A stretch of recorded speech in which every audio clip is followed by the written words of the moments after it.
जय हिंद साथियों, स्वागत है आपका self study classes with Sumit Jain YouTube channel में। तो साथियों, स्टार्ट हो चुका है आज का ये सेशन। सभी लोग वीडियो को लाइक कर देंगे एक बार। और अपनी ये जो टेस्ट सीरीज चल रही है 1000 प्रश्नों की, दोस्तों ये आपकी निरंतर रोज रात्रि 9 बजे ये क्लास होती है, ठीक है। और हिंदी साहित्य पढ़ने के लिए दोस्तों सबसे बेस्ट आपको self study classes app download करना है प्ले स्टोर से, ठीक है। प्ले स्टोर से सेल्फ स्टडी क्लासेस ऐप आपको डाउनलोड करना है। न्यू बैच 5 जनवरी से स्टार्ट हो चुका है। आप भी दोस्तों अभी शामिल हो सकते हैं इस बैच में, ठीक है। और बिल्कुल शुरुआत से अध्ययन आप कर सकते हैं, ठीक है। और दोस्तों आपको ज्वाइन होना है, वीडियो को लाइक कर देना है एक बार, और वीडियो को अपने मित्रों तक शेयर भी कर देना है, ठीक है। सभी लोग लाइव आ चुके हैं, है ना। एक बार सभी लोग लाइक कर दें वीडियो को, और सभी लोग कमेंट में लिख दें कि सभी लोग तैयार हैं पढ़ने के लिए। और सेल्फ स्टडी क्लासेस आप प्ले स्टोर में सर्च करेंगे सेल्फ स्टडी क्लासेस, तो आपको मिल जाएगा दोस्तों ये ऐप। इसको डाउनलोड करना है, जहां पर हिंदी साहित्य का टिर्की कोर्स आपको मिलेगा, टिर्की वीडियो मिलेंगे, विस्तृत अध्ययन टॉपिक वाइज टेस्ट भी मिलेंगे, ठीक है। और दोस्तों यहां पर आपके लिए मकर संक्रांति पर एक बृहद आपकी प्रतियोगिता का आयोजन किया जाएगा, जिसमें टॉप 3 विनर्स को दोस्तों, है ना, उपहार स्वरूप व्याकरण टेस्ट सीरीज, इस टेस्ट सीरीज में एडमिशन दिया जाएगा, है ना। और ये प्रतियोगिता होनी है अपनी 14 जनवरी को, 14 जनवरी को। और ये प्रतियोगिता ऐप पर होगी, सेल्फ स्टडी क्लासेस ऐप पर, ठीक है। तो आप डाउनलोड कर लें। अगर आपका फर्स्ट, सेकंड और थर्ड इनमें से 3 नंबर आता है, तो आपको ये टेस्ट सीरीज में, ऐप में जो टेस्ट सीरीज है हिंदी व्याकरण की, इसमें दोस्तों आपको फ्री में एडमिशन मिल जाएगा, ठीक है। तो आज ही आपको ऐप डाउनलोड कर लेना है सेल्फ स्टडी क्लासेस, और दोस्तों, है ना, इस प्रतियोगिता में भाग जरूर लेना है। अब सभी लोग वीडियो को लाइक करेंगे, वीडियो को शेयर भी करना है। दोस्तों आपको पता है कि आप सेल्फ स्टडी क्लासेस में बहुत सारे वीडियो अपलोड हो चुके हैं, बहुत सारी चीजें दोस्तों हम पढ़ चुके हैं, है ना। कल अपन ने 85 प्रश्न तक पढ़ दिया था। जय मयंक जस चंद्रिका की रचना किस कवि ने की है, यहां तक अपन ने पढ़ा था। अब इसके आगे अपन को पढ़ना है, ठीक है। आपका पहला प्रश्न है भट्ट, जय मयंक जस चंद्रिका आपको बताना है कि इसकी रचना किसने की थी। भट्ट केदार ने, गोपीचंद, ज्योतिषो ठाकुर या फिर मधुकर ने की थी। तो उत्तर आपका यहां पर बिल्कुल सही हो जाएगा। अपन ने पढ़ा था कि सर जय मयंक जस चंद्रिका की जो रचना की थी वो की थी मधुकर कवि ने। किसने की थी? मधुकर। और आपने डी बताया था, बिल्कुल सही आंसर है, जो कि डी नंबर, ठीक है। और दोस्तों अगला क्वेश्चन है, भर्तृहरि, है ना, जलंधरी पाव कि कवि किस साहित्य से संबंधित हैं? किस साहित्य से संबंधित कवि हैं दोस्तों भर्तृहरि, है ना, जलंधरी पाव, ये किस साहित्य से संबंधित हैं? सिद्ध साहित्य से, नाथ साहित्य, जैन साहित्य या फिर रासो साहित्य से? तो 86 का आंसर बताना है। और दोस्तों इनको अपन ने पढ़ा है ना, ठीक है। कई बार अपन ने पढ़ा है दोस्तों 86 में, और 86 में आपका बिल्कुल सही आंसर हो जाएगा। भर्तृहरि और जलंधरी पाव ये जो थे दोस्तों, ये थे नाथ साहित्य। ये जलंधरी पाव और भर्तृहरि ये नाथ साहित्य से संबंधित थे। नाथ साहित्य यानी कि आपका उत्तर बिल्कुल बी नंबर बिल्कुल सही है, जो सभी लोगों ने, बिल्कुल अधिकांश लोगों ने सही बताया है। एक बार वीडियो को लाइक जरूर कर लें, और ऐप को डाउनलोड जरूर करना है साथियों। ऐप को डाउनलोड कर सकते हैं, जहां पर आपको फायदे बहुत हैं, है ना, बहुत फायदे हैं। ऐप को डाउनलोड कर ले, सेल्फ स्टडी क्लासेस ऐप को, है ना। और जिन भी साथियों ने कोर्स को परचेस नहीं किया, वो कोर्स को परचेस कर लें, ज्वाइन हो जाएं, है ना। और दोस्तों 5 तारीख से स्टार्ट हो गया है न्यू बैच, उसमें आप शामिल हो सकते हैं, ठीक है। आदिकाल के अंतर्गत किस साहित्य की प्रमाणिकता संदिग्ध मानी गई है? साहित्य की बताना। आदिकाल में अपन ने देखा रासो साहित्य लिखा गया, है ना, जैन साहित्य लिखा गया, सिद्ध साहित्य लिखा गया। ये साहित्य अपन ने किस काल में देखे? आदिकाल में देखे, है ना। अब आदिकाल के अंतर्गत किस साहित्य की प्रमाणिकता संदिग्ध मानी गई है? तो यहां पर है प्रश्न क्रमांक 87, और बात होती है प्रमाणिकता की। तो आपका उत्तर क्या हो जाएगा सुषमा जी, है ना? उस उत्तर हो जाएगा आपका रासो साहित्य की। वेरी गुड, रासो साहित्य यानी कि आपका जो ए नंबर है रासो साहित्य, वो बिल्कुल सही हो जाएगा। इसकी प्रमाणिकता संदिग्ध मानी गई है, ठीक है। रासो साहित्य की प्रमाणिकता संदिग्ध मानी गई है ना, तो ये नंबर आपका बिल्कुल सही हो जाएगा।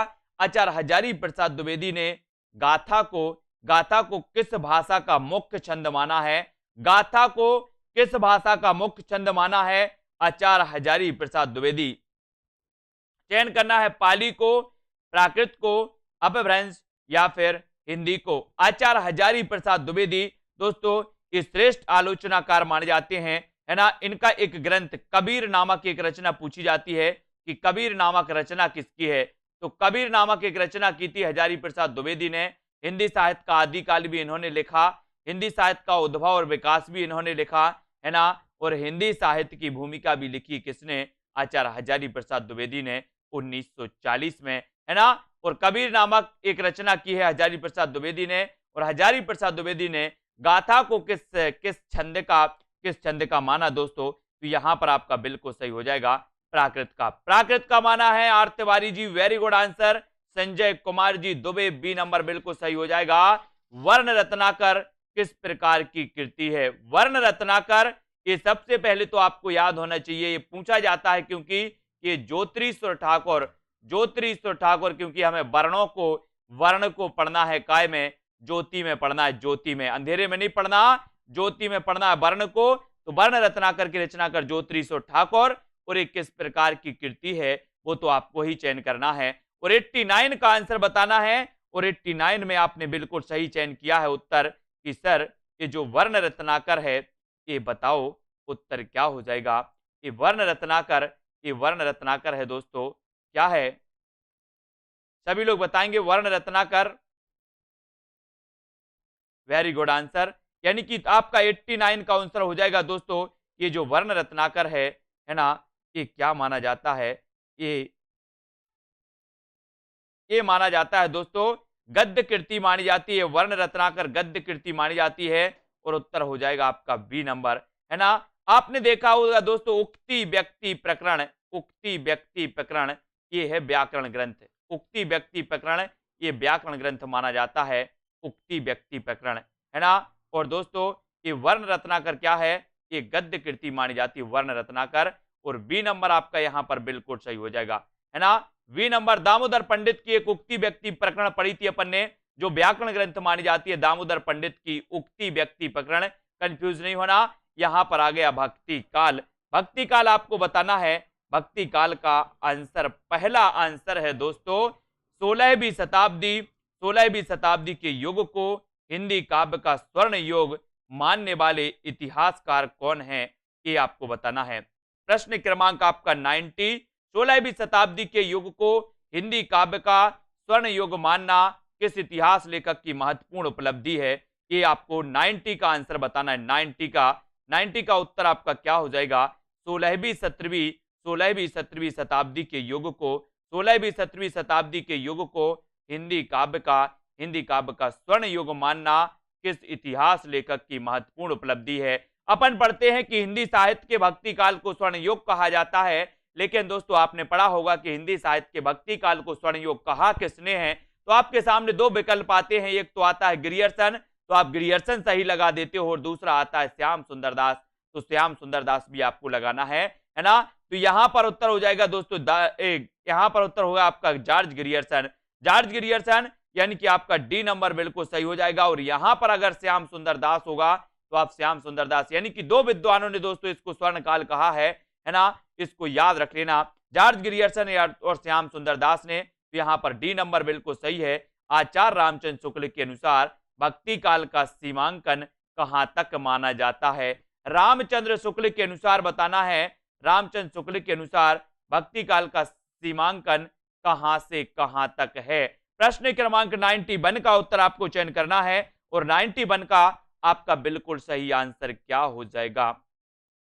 क्या हो जाएगा दोस्तों? क्या हो जाएगा? अपन ने संबंध पढ़े हैं अभी तक, सन भी आपको कभी कभी पढ़ लेना है। जल्दी से बताओ, हो गई ना कंफ्यूजन वाली बात? प्रश्न क्रमांक 91 उत्तर क्या होगा?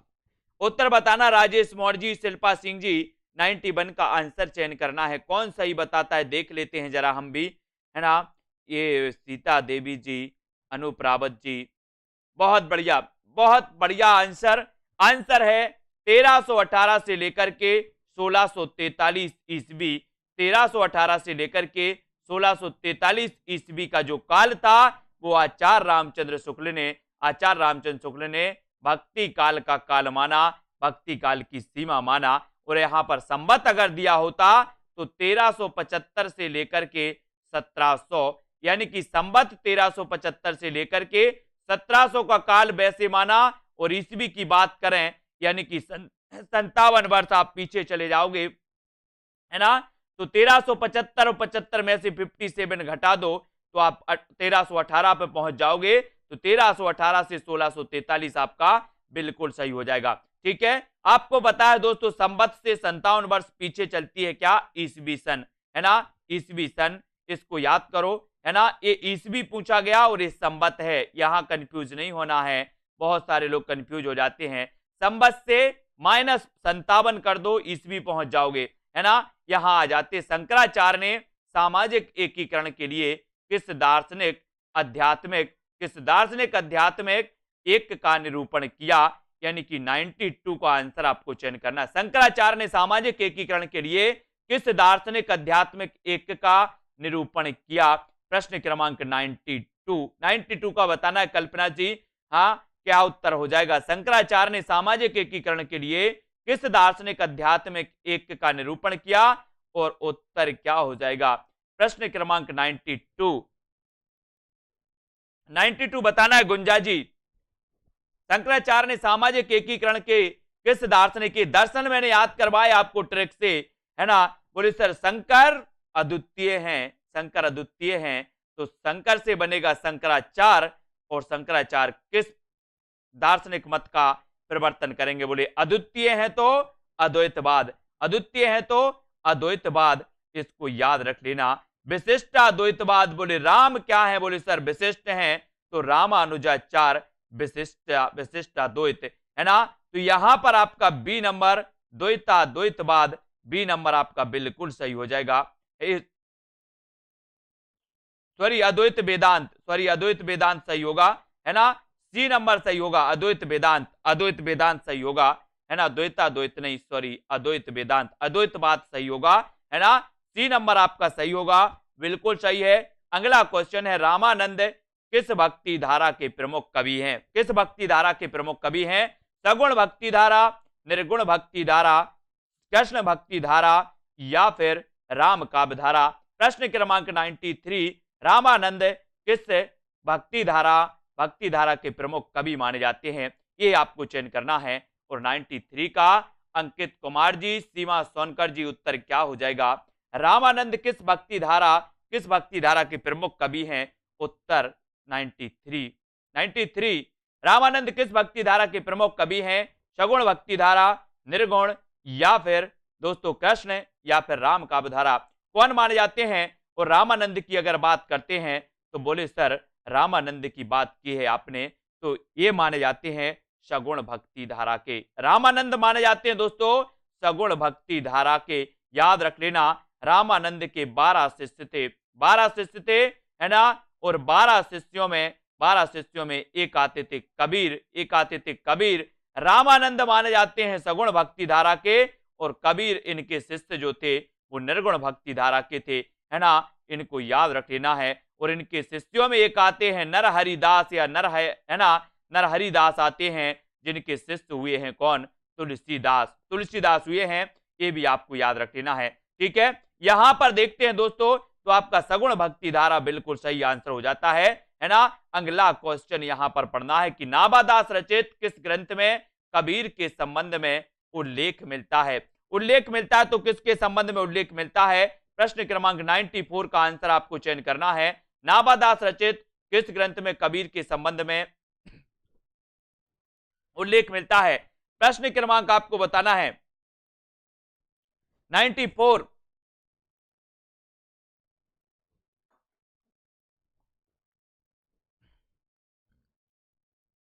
वेरी गुड प्रेम तिवारी जी, 94 का बताना है आपको, नाभादास रचित किस ग्रंथ में कबीर के संबंध में उल्लेख मिलता है। तो नाभादास तो अपन ने कई बार पढ़ा है, बोले सर भक्त जो हैं, भक्त बोले नभ में बैठे भक्त कहां बैठे हैं, नभ में बैठे, नभ में, तो भक्त से बनेगा भक्तमाल, और भक्तमाल यानी कि नाभादास, और नाभादास के गुरु का नाम क्या था, अग्रदास था। नाभादास के गुरु का नाम। और अग्रदास की एक रचना पूछी जाती है, कौन सी? ध्यान मंजरी। ध्यान मंजरी याद रख लेना, ये रचना पूछी जाती है अग्रदास की, है ना, याद रखो। ये अग्रदास गुरु थे, कौन? भक्त नाभादास के गुरु का नाम था अग्रदास। अग्रदास की एक रचना ध्यान मंजरी पूछी जाती है। अब कैसे छूटे राम नाम रट लागी, प्रभु जी तुम चंदन हम पानी, जाकी अंग अंग बास समानी। ये पंक्तियां किस संत कवि की हैं? प्रश्न क्रमांक 95 का बताना है। उत्तर क्या हो जाएगा? उत्तर बताना है सभी लोगों को, है ना। अब कैसे छूटे राम नाम रट लागी, रट लागी। और दोस्तों उत्तर क्या हो जाएगा? प्रश्न क्रमांक 95, कबीरदास, मलुकदास, रैदास या फिर सुंदरदास। तो अपन ने कई बार पढ़ा है कि प्रभु जी तुम चंदन हम पानी, है ना, और जाकी अंग अंग बास समानी। और उत्तर हो जाएगा आपका रैदास। रैदास यानी कि सी नंबर आपका बिल्कुल सही हो जाएगा। रैदास की बानी, रैदास की बानी आपने पढ़ी होगी, तो आपका सी नंबर बिल्कुल सही है। नेक्स्ट है, भक्ति काल के अंतर्गत प्रेम पीर का प्रचारक कवि किसे माना जाता है? प्रेम पीर का प्रचारक कवि किसे माना जाता है? भक्ति काल के अंतर्गत प्रेम पीर का प्रचारक कवि किसे माना जाता है? रसखान, जायसी, सूरदास या कबीरदास को माना जाता है? प्रेम पीर का प्रचारक माना जाता है तो कौन माना जाता है? प्रश्न क्रमांक 96 और 96 में आपका जो उत्तर बताना है, प्रेम की पीर जायसी, प्रेम की पीर जायसी, यानी कि उत्तर आपका क्या हो जाएगा? उत्तर क्या हो जाएगा? उत्तर क्या हो जाएगा? 93 नाभादास। 93 का उत्तर रामानंद सगुण भक्ति धारा के कवि रघुनाथ रामानंद। रामानंद सगुण भक्ति धारा के कवि हैं, है ना, इसको याद रखेंगे, ठीक है। रामानंद, है ना।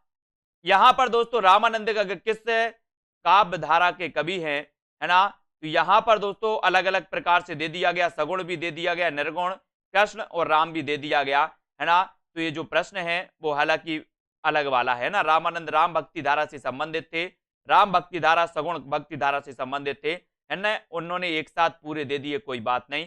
रैदास समझ लो, रैदास सही है ना। भक्ति काल के अंतर्गत प्रेम का पीर प्रचारक कवि किसे माना जाता है? तो ये माना जाता है जायसी, जायसी को माना जाता है। आपको पता है कि रामानंद सगुण भक्ति धारा के राम भक्ति धारा से संबंधित थे, ये भी याद रख लेना, है ना। और यहां पर जल्दी से आपको बताना है कि भक्ति काल के अंतर्गत प्रेम का प्रचारक कवि किसे कहा जाता है? रवि जी जल्दी से उत्तर बताओ।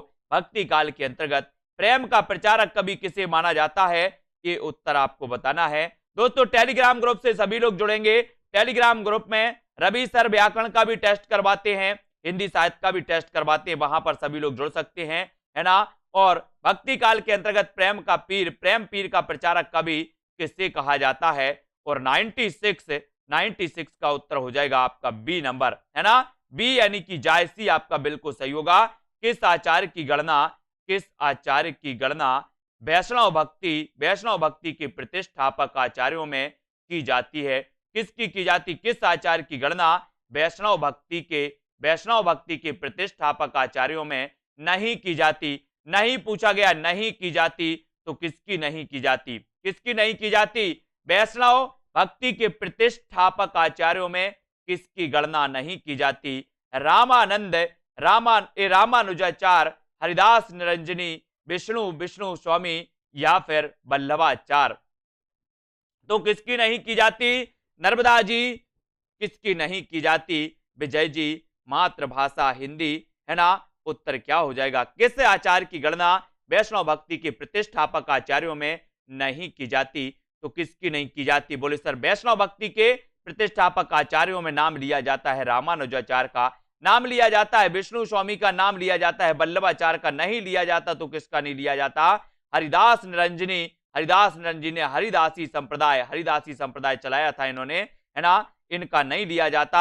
उत्तर आपका जो हो जाएगा विकल्प नंबर बी सही हो जाएगा, हरिदास निरंजनी, है ना। वैष्णव भक्ति के प्रतिष्ठापक आचार्यों में जो नाम नहीं लिया जाता वो नहीं लिया जाता हरिदास निरंजनी। प्रतिष्ठापक की बात हो रही, प्रतिष्ठापक की, है ना। तो बी आपका बिल्कुल सही हो जाएगा। भक्ति का कौन सा रूप पहले दक्षिण के आलवार संतों की वाणी के माध्यम से प्रस्फुटित हुआ? यानी कि दोस्तों आपको बताना है 98 का उत्तर। भक्ति का कौन सा रूप दक्षिण के आलवार संतों की वाणी से के माध्यम से प्रस्फुटित हुआ था? 98 का प्रश्न बड़ा ही सरल प्रश्न है और बढ़िया प्रश्न है दोस्तों। भक्ति का कौन सा रूप? हमने देखा कि दक्षिण में रामानुजाचार्य हुए हैं और दक्षिण से भक्ति लेकर के आए थे रामानंद, और रामानंद को आपने देखा कि रामानंद राम भक्ति धारा से संबंधित थे, सगुण भक्ति धारा से संबंधित थे। तो आपको पता है कि जब रामानंद उत्तर भारत में भक्ति लेकर के आए हैं तो दक्षिण में, जो आपको पता है, तो दक्षिण में कौन सी भक्ति धारा प्रवाहित हुई होगी? बोले सर बात करते हो तो वो हुई होगी राम भक्ति, क्योंकि रामानंद उत्तर भारत में भक्ति को लेकर के आए थे, है ना। तो रामानंद आए थे तो रामानंद राम भक्ति धारा से संबंधित, तो राम भक्ति धारा ही दक्षिण में प्रवाहित हुई होगी, यानी कि यह नंबर आपका कॉमन सेंस बिल्कुल सही हो जाएगा। ठीक है, अगला क्वेश्चन है किस संस्कृत काव्य में पहले कृष्ण लीलाओं का उल्लेख मिलता है? कृष्ण लीलाओं का उल्लेख किसमें मिलता है? दारसू शर्मा जी, सुबी गुप्ता, संदीप प्रजापति जी। प्रश्न क्रमांक है 99 और 99 का फेर है, गलत गलत नहीं करना, है ना। आपको बताना है हिंदी किस संस्कृत काव्य में पहले कृष्ण लीलाओं का उल्लेख मिलता है, और 99 का उत्तर हमें बताना है। 99 में आपको चयन करना है, और आपको पता है दोस्तों किस संस्कृत काव्य में, तो वो काव्य है ब्रह्मचरित। ब्रह्मचरित संस्कृत काव्य में कृष्ण लीलाओं का उल्लेख मिलता है, यानी कि आपका उत्तर हो जाता है विकल्प नंबर 1। आ नंबर आपने टिक किया है तो बिल्कुल सही है, ए नंबर टिक किया है तो बिल्कुल सही है ना, ए नंबर। अगला क्वेश्चन, मसी कागज छुओ नहीं, कलम गहो नहीं हाथ, यह पंक्ति किस भक्त कवि को लक्ष्य करके कही गई थी? किस भक्त कवि को लक्ष्य करके कही गई थी? ये आपको बताना है। उत्तर है मसी कागज छुओ नहीं, कलम गहो नहीं हाथ। ये आपको चयन करना है। सभी लोग वीडियो को एक बार लाइक कर देना। रोज रात्रि 9 बजे अपन पढ़ते हैं दोस्तों, है ना। इस पर चयन करते हैं, इस पर बहुत ही महत्वपूर्ण प्रश्नों को पढ़ते हैं, टेस्ट करते हैं। जिन भी साथियों ने अभी तक self study classes app download नहीं किया है वो एक बार प्ले स्टोर में जाएं और सर्च करें सेल्फ स्टडी क्लासेस। आपको दोस्तों यहाँ पर मटेरियल मिलेगा, यहाँ पर आप कोर्स परचेस करेंगे, है ना। और यहाँ पर दोस्तों आपको मात्र 1200 रुपए में 50% ऑफ में हिंदी साहित्य का संपूर्ण कोर्स, विस्तृत व्याकरण प्लस टिर्की वीडियो, टॉपिक वाइज टेस्ट, सब कुछ मिल रहा है ना। तो मसी कागज छुओ नहीं, कलम गहो नहीं हाथ, ये पंक्ति कही गई थी दोस्तों कबीर को लक्ष्य करके, है ना। तो ये बी नंबर आपका कबीरदास बिल्कुल सही हो जाएगा, बी नंबर आपका बिल्कुल सही हो जाएगा। ठीक है, इसको याद रख लेना है। और आंसर है पद्मावत का लेखक कौन है? पद्मावत का लेखक बताना है। और रोज रात्रि 9 बजे हिंदी साहित्य की लाइव क्लास दोस्तों 1 साल से कंटिन्यू आपके लिए चल रही है ना। और ये लाइव क्लास दोस्तों आपको बिल्कुल फ्री चलती है, बिल्कुल फ्री चलती है। इसमें हम प्रश्नों के बारे में पढ़ते हैं, डाउट भी बहुत सारी चीजों के क्लियर करते हैं और निरंतर अभ्यास करते रहते हैं, है ना। ये आपको बताना है पद्मावत का लेखक कौन है। तो सभी को पता है, बोले सर पद्मावत की बात करते हो तो ये सूफी काव्य धारा का महाकाव्य है और हिंदी का प्रथम प्रमाणिक महाकाव्य भी माना जाता है। ये भी याद रख लेना, हिंदी का प्रथम महाकाव्य पृथ्वीराज रासो, लेकिन हिंदी का प्रथम प्रमाणिक महाकाव्य दोस्तों पद्मावत। हिंदी का प्रथम राम काव्य पर आधारित महाकाव्य रामचरितमानस, हिंदी का द्वितीय राम काव्य पर आधारित महाकाव्य साकेत, है ना। तो इस प्रकार से याद रख लेना दोस्तों कि पद्मावत का जो लेखक है वो है जायसी। कौन है? जायसी। और ये पद्मावत सूफी काव्य धारा का श्रेष्ठ ग्रंथ माना जाता है और इसकी भाषा मानी जाती है कौन सी? अवधी भाषा में लिखा गया था पद्मावत, है ना। आचार्य रामचंद्र शुक्ल ने प्रेमाख्यान काव्य परंपरा का प्रथम कवि किसे माना है? प्रेमाख्यान परंपरा का बताना है तो 102 का आंसर, 102 में जायसी, कुतुबन, मुल्ला दाऊद या फिर मंझन कौन माना जाता है? ये आंसर आपको चयन करना है, आचार्य रामचंद्र शुक्ल। सभी लोग एक बार लाइक जरूर कर देना, अपना अंगूठा जरूर चलाइए और वीडियो को लाइक करते रहिए।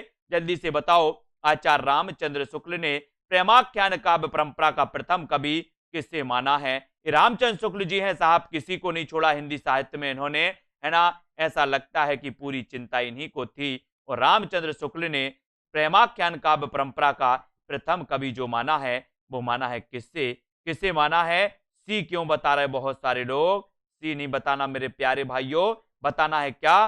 कुतुबन। कुतुबन की एक रचना है कौन सी? मृगावती। मृगावती एक रचना है दोस्तों कुतुबन की, और इस मृगावती को सूफी काव्य की प्रथम रचना माना शुक्ल ने और कुतुबन को प्रथम कवि माना शुक्ल ने। तो उत्तर भी आपका हो जाएगा बी नंबर और कुतुबन सही हो जाएगा। रीता कांति जी, कुतुबन सही होगा, मृगावती ये प्रथम रचना सूफी काव्य की रामचंद्र शुक्ल ने माना है। पूछा भी गया है अष्टछाप की स्थापना कब हुई। अष्टछाप की स्थापना यानी कि 103 का आंसर आपको चयन करना है।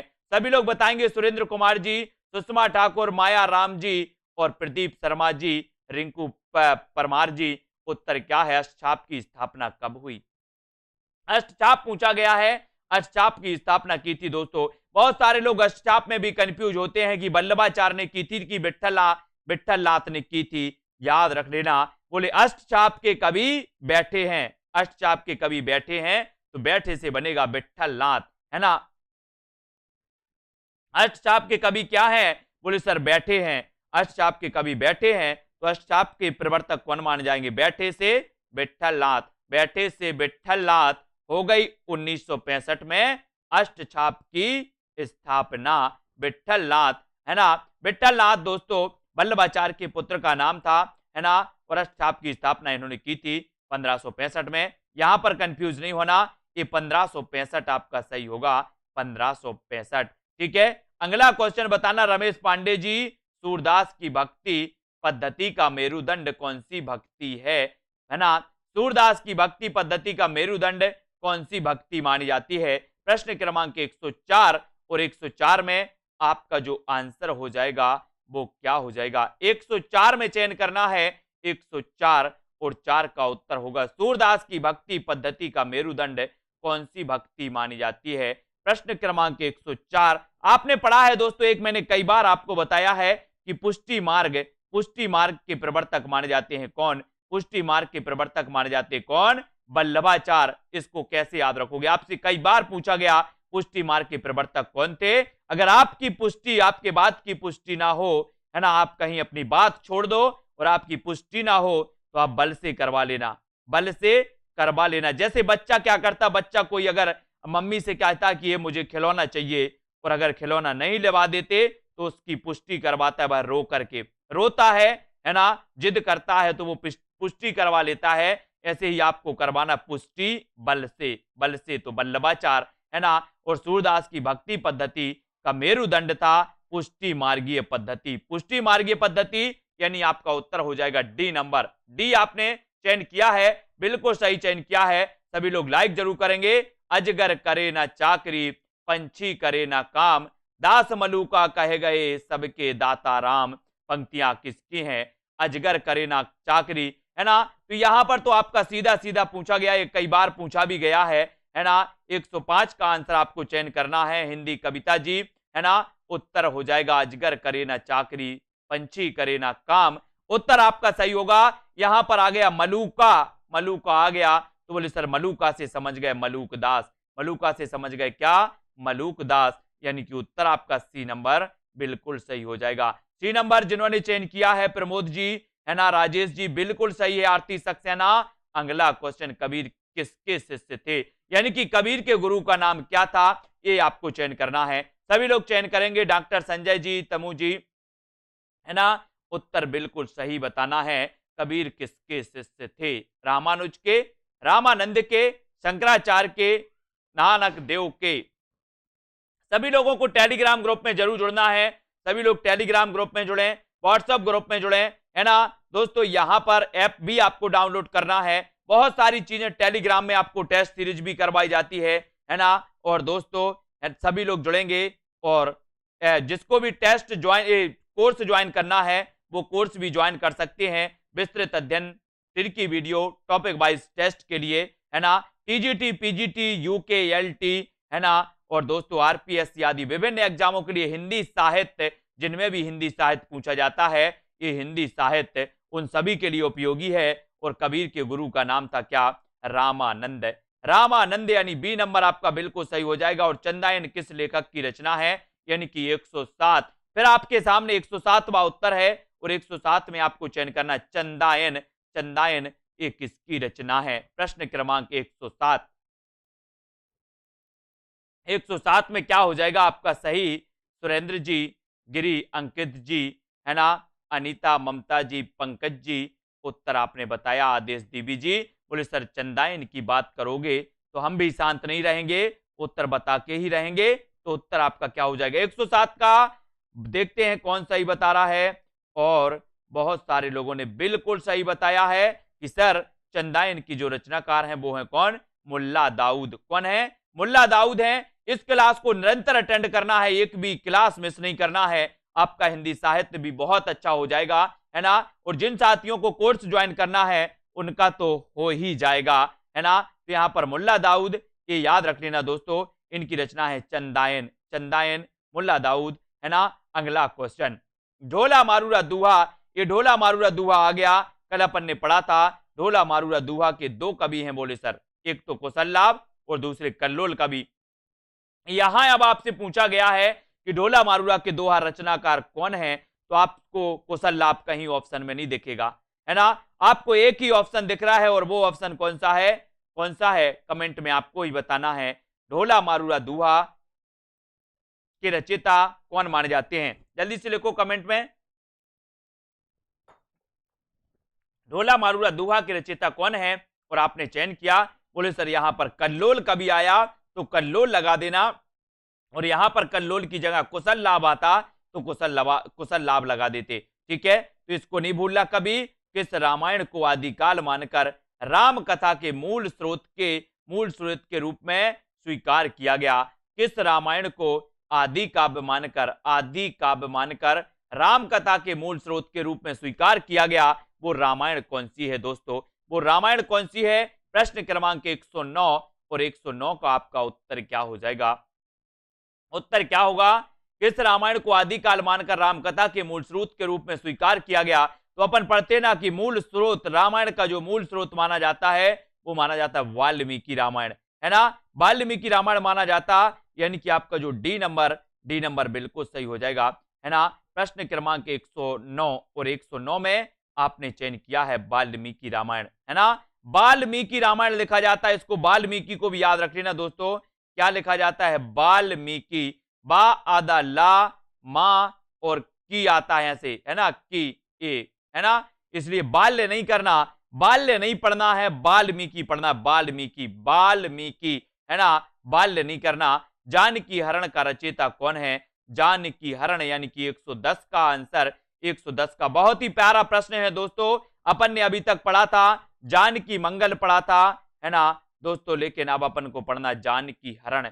जानकी हरण, बोले सर जानकी हरण की बात करते हो तो याद रख लेना, है ना, है ना। राक्षस क्या बोलते थे, दो कुमार हैं, उनके साथ एक और, है ना, लेडीज है, ऐसे करके कुछ बोलते थे। तो बोले दो कुमार के साथ कौन थी, जानकी थी, किसके साथ, कुमार, है ना। बोले दो कुमार जंगल में आए हैं, इस प्रकार से जब राक्षस देखते थे ना, श्री राम और लक्ष्मण को, दो कुमार जंगल में आए हैं और उनके साथ एक महिला भी है ना, ऐसे करते थे। तो कुमार से क्या बनेगा, कुमार से बनेगा जानकी हरण कुमारदास। जानकी हरण कुमारदास की रचना है, जानकी हरण कुमारदास, यानी कि 110 का आंसर, 110 का आंसर हो जाएगा दोस्तों क्या, आ नंबर आपका बिल्कुल सही है, कुमारदास। और अगला क्वेश्चन आपकी स्क्रीन पर है, रज्जब, सुंदरदास, प्रागदास आदि संत कवि किस पंथ के अनुयायी थे, है ना। रज्जब, सुंदरदास, प्रागदास आदि संत कवि किस पंथ के अनुयायी कवि थे। और दोस्तों आपने देखा होगा कि संत काव्यधारा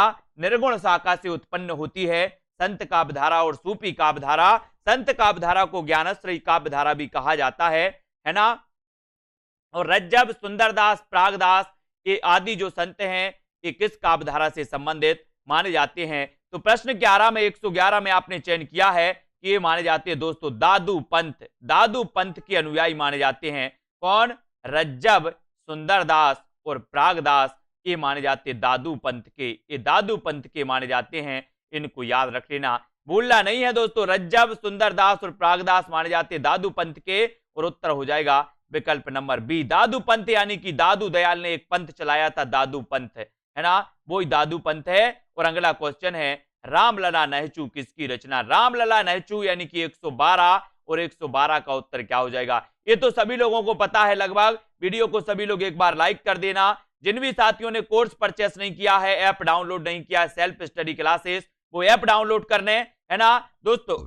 आज से ही आपका दोस्तों बैच स्टार्ट हुआ है, आप जुड़ सकते हैं, न्यू बैच में जुड़ सकते हैं और स्टार्टिंग से अपना अध्ययन कर सकते हैं। तो जिन भी साथियों को हिंदी साहित्य पढ़ना है, विस्तृत पढ़ना है, ट्रिक से पढ़ना है, टेस्ट भी देना है, वो जुड़ जाए सेल्फ स्टडी क्लासेस के दोस्तों पेड कोर्स से, और उत्तर हो जाएगा यहां पर रामलला नेहचू तुलसीदास, रामलला नेहचू तुलसीदास, और आ नंबर आपका बिल्कुल सही हो जाएगा, ए नंबर आपका बिल्कुल सही हो जाएगा। अगला है विद्यापति का जन्म कहां हुआ था। विद्यापति की जब भी बात होती है तो हमें दो चीजें याद आती हैं कि एक तो इनको मैथिल कोकिल कहा जाता है विद्यापति को, एक इनकी पंक्ति है ना, कौन कौन सी पंक्ति है, देसिल बैना सबजन मिठा, सबजन मिठा, ये विद्यापति की पंक्ति मानी जाती है। और तीसरी चीज याद आती है कि इनकी जो पदावली है वो मैथिली भाषा में इसकी रचना की गई। और चौथी चीज हमें याद आती है कि कीर्ति लता और कीर्ति पता का इनकी दो रचनाएं अब हट्ट में इन्होंने रचना की थी, है ना। तो इस प्रकार से 3-4 चीजें हमें विद्यापति का नाम लेते ही याद आ जानी चाहिए, और उत्तर हो जाएगा विद्यापति का जन्म कहां हुआ था, तो आपको बताना है। 113 का आंसर आपको चयन करना है और उत्तर हो जाएगा दोस्तों बिहार। बोले सर विद्या बिहार नहीं करती, विद्या बिहार नहीं करती, विद्या तो बढ़ती रहती है, विद्या बिहार नहीं करती, है ना। या याद करो कि बिहार के विद्यापति, बिहार के विद्यापति, बिहार में जन्म हुआ था विद्यापति साहब का। इनको 1 नंबर, 13 का 1 नंबर आपका बिल्कुल सही हो जाएगा।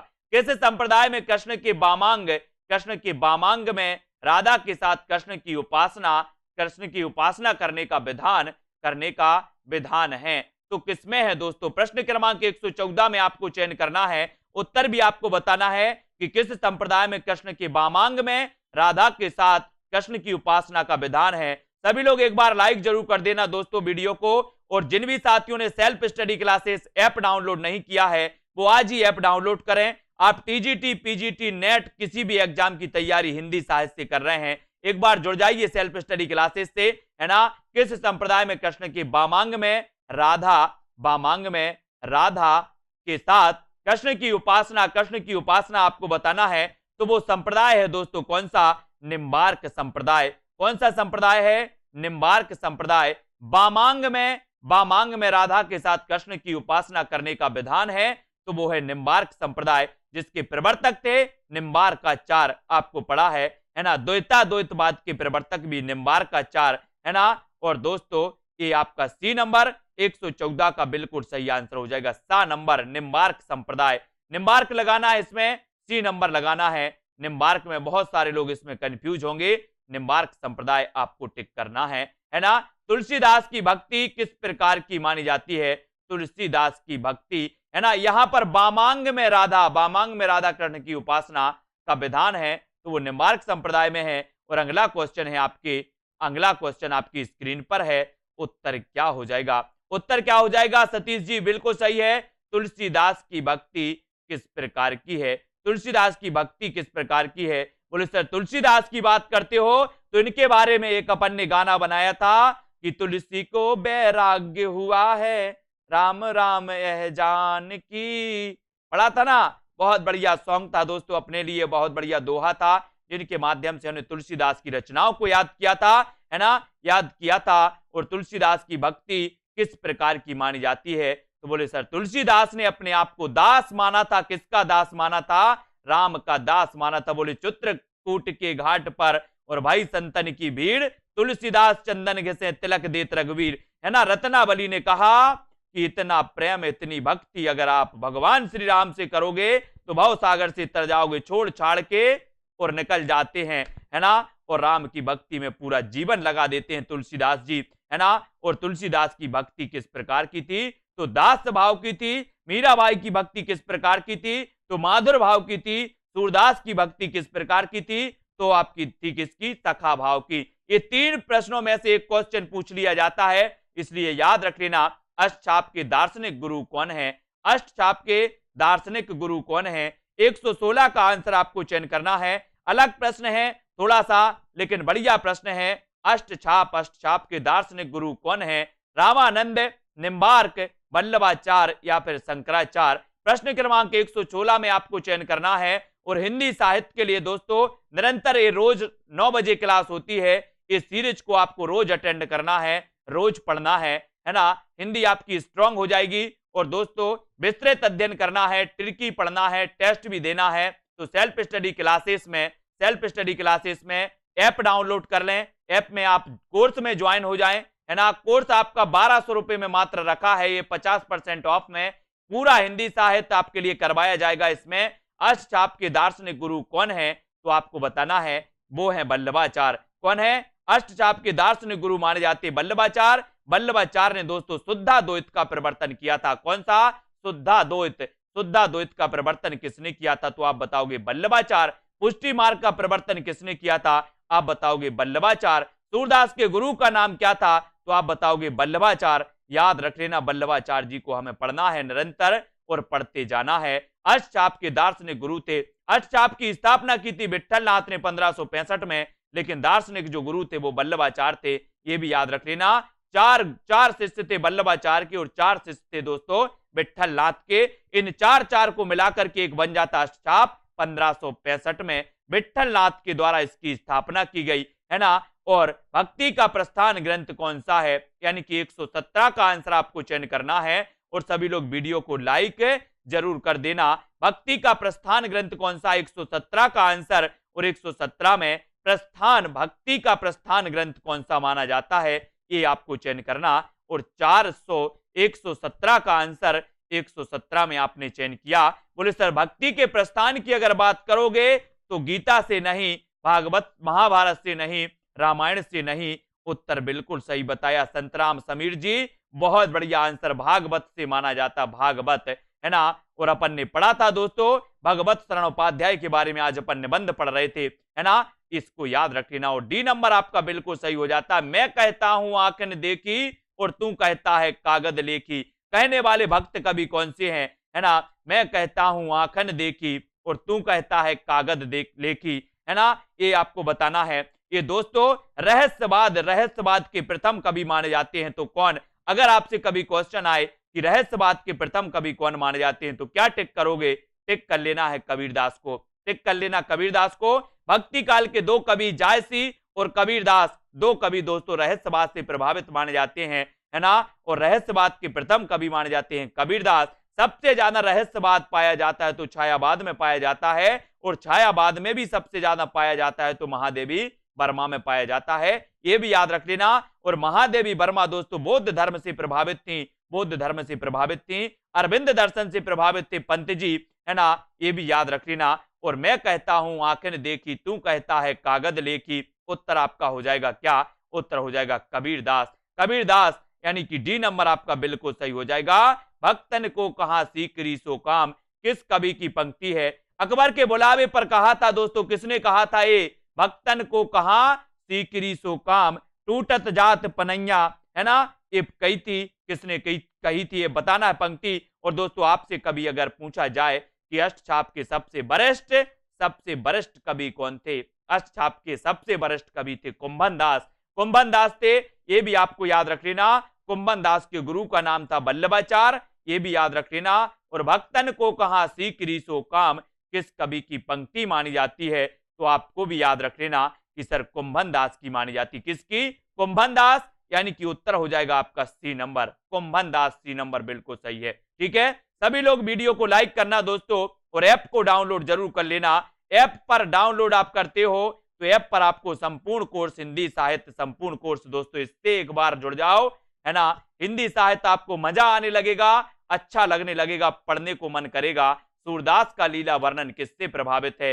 महाभारत से, विद्यापति की पदावली, गीत गोविंद या फिर भागवत पुराण से। सूरदास का लीला वर्णन किससे प्रभावित माना जाता है? प्रश्न क्रमांक 120 और 120 का आंसर आपका क्या हो जाएगा? ये वही सूरदास हैं दोस्तों, ये वही सूरदास हैं जिन्हें रामचंद्र शुक्ल ने कहा था कि सूरदास दोस्तों वात्सल्य का कोना कोना क्या कराए हैं, जहां काए हैं, है ना। इसको याद रखना।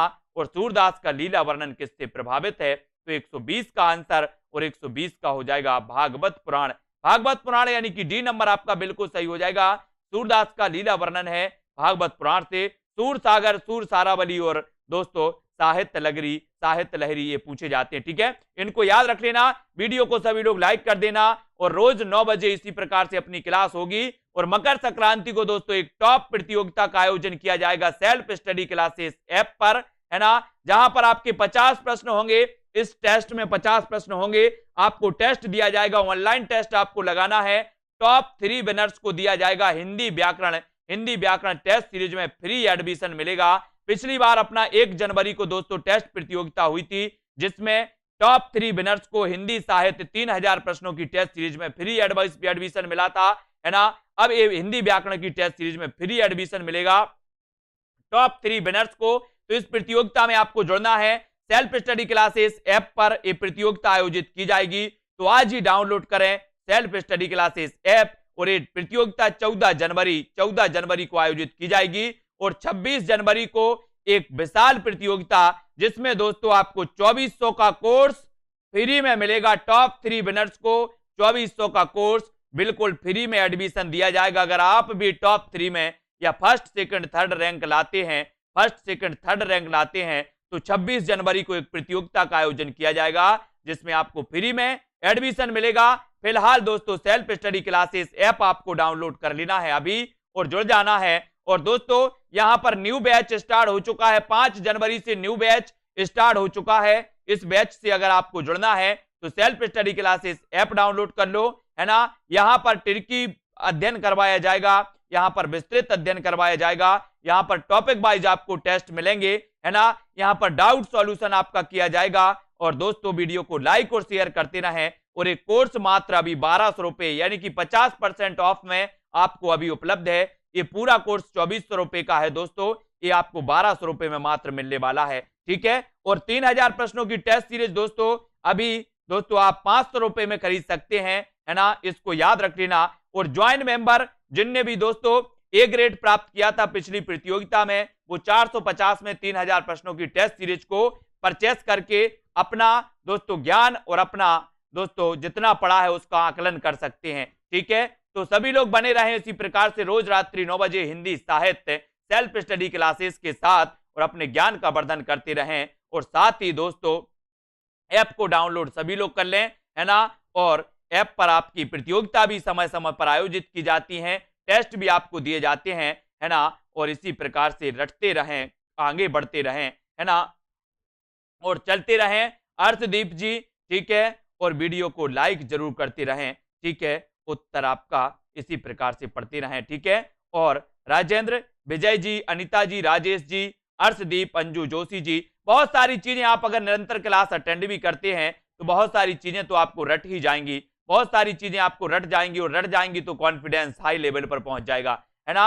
और बिल्कुल नितेंद्र जी, दिव्या जी, शोभा, मोहित जी, सोनम जी, अमित जी, गीता देवी जी, ठीक है। और दोस्तों ये जो प्रतियोगिता आयोजित की जाएगी, ये प्रतियोगिता फ्री आयोजित की जाएगी, सभी के लिए प्रतियोगिता होगी, सभी लोग इसमें भाग ले सकते हैं, है ना।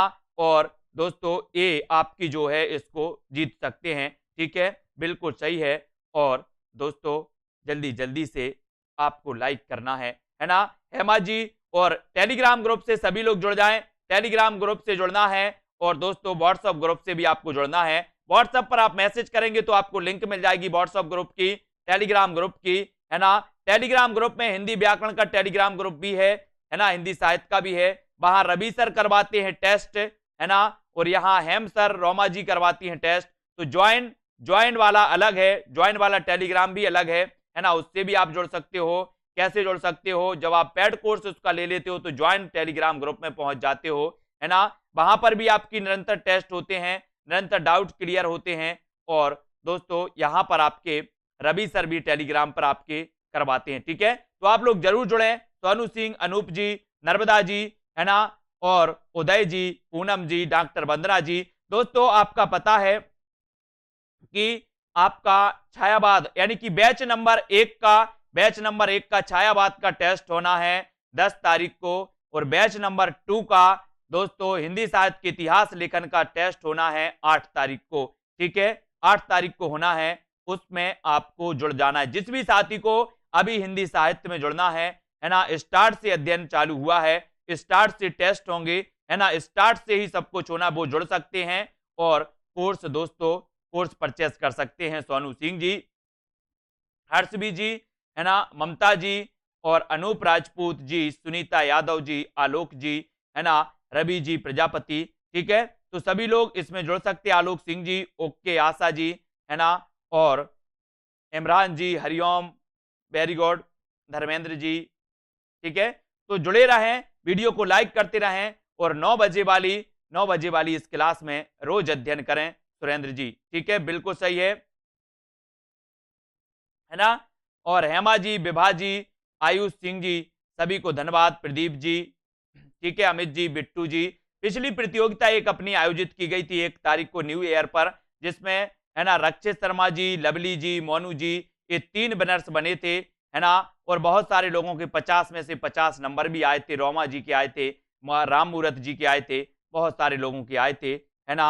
ये दोस्तों 50 में से 50 नंबर लाना, 30 में से 30 नंबर लाना, ये बहुत बड़ी बात है। सभी लोग इस लक्ष्य को पाने के लिए प्रैक्टिस करें, है ना। और दोस्तों इसी प्रकार से जुड़े रहें, ठीक है। तो वीडियो को लाइक और शेयर जरूर करें। आज की वीडियो के लिए इतना ही दोस्तों। आलोक पाठक जी, है ना, और बिट्टू सिंह जी, अभिलाषा रावत जी, पूर्णिमा, धर्मेंद्र जी, आज की वीडियो के लिए बस इतना ही। जय हिंद।